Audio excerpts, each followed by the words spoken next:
having the Skil model number SS9503-00 16-inch scroll saw. And when you get the saw, it comes with your owner's manual or instruction manual. It's a nice thick manual, has really nice drawings and layouts to really show you everything you need to know about this saw is here in this manual. It's very clear. I've read over it. Very nice manual. Comes with an extra set of blade adapters that's in the bag here, and also comes with some Allen wrench, 2 Allen wrenches there to use on the saw. It comes with an extra saw blade. Okay. This saw has a 3-year warranty with it, and registration is required. And but the owner's manual is a real big. This is a real nice, informative owner's manual. Now, as for the saw, if you'll look in here, you'll see there's bellows in the saw, and these rubber bellows right here. And as you watch them, as the saw goes up and down, well, I can't move it, but as the saw goes up and down, these bellows contract and expand, and they pump air through this tube right here, and it comes around and blows air on your workpiece to keep the sawdust off your workpiece. So when you're doing those real fine cuts, it's very clear to see. I'll go ahead and switch her on so that we can see the work light. This is a nice adjustable work light right here. And this is your bevel meter down here. Okay, so I'm going to switch that back off for just a second. This is your bevel meter right here that'll take. Now, if you look up here, you'll see that your guard piece right here can be moved, and it can be lowered down to match the bevel of your lowered down to match the bevel of your work plate right here. And the only drawback I see to loosen and tighten this guard here, you have to have a Phillips head screwdriver. Would have rather been some type of clamping mechanism to make it a little bit faster, but nevertheless, that's not a deal breaker. I can work with that. You can straighten it back out, tighten. Very easy to tighten this back down so that your work place is level, and you can move your guard back down and tighten it back up right here. You can move it up and down right here. Now, as you see that little tube come off, I'll put that back on there because I didn't stick it on there good enough. But now looking over here on the side, you see you have a place right here to store extra blades and store your Allen wrenches and tools. This is a hard plastic cover right here, but it's a durable plastic. It'll last for years.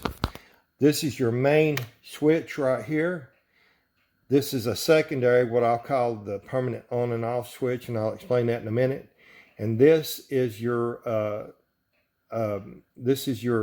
knob, knob that controls the speed of your blade right here, and I got it set at 50%, which is straight up and down. In the back, you have the this is your blade, what they'll call it a blade tensioner. It's really nice here. Like I said, the only thing that I see is that guard is a little bit small, a little bit close in there, but nevertheless, we can operate. Here's operating it with the foot switch at 50% speed, and I can use this switch right here if I'm doing a lot of cutting. I don't want to operate it with this foot switch.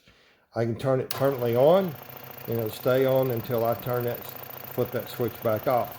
Now, I'm using the foot switch now. So we're going back to the foot switch. And now if I want to slow it down, I can slow it down. This is at its slowest speed, or I can speed it up. This is at its fastest speed. All right, we got our guard set up here. We've got a piece of 1-inch stock hickory right here. This is pretty thick wood to be cutting with any scroll saw. So we can flip our switch on. I have my foot on the switch right here. And you start out, this is a little bit slow to be doing this, but if you're really working tedious, you can work it just like this. You know, I'm going to turn the speed up on this thing so we can get her cut. And I'm going to cut some grooves in it here.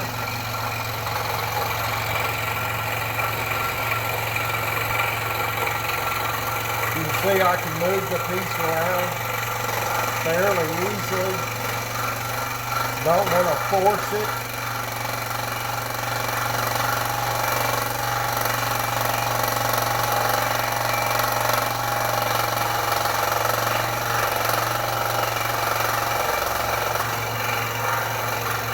And we're going to move it. We'll just turn it back.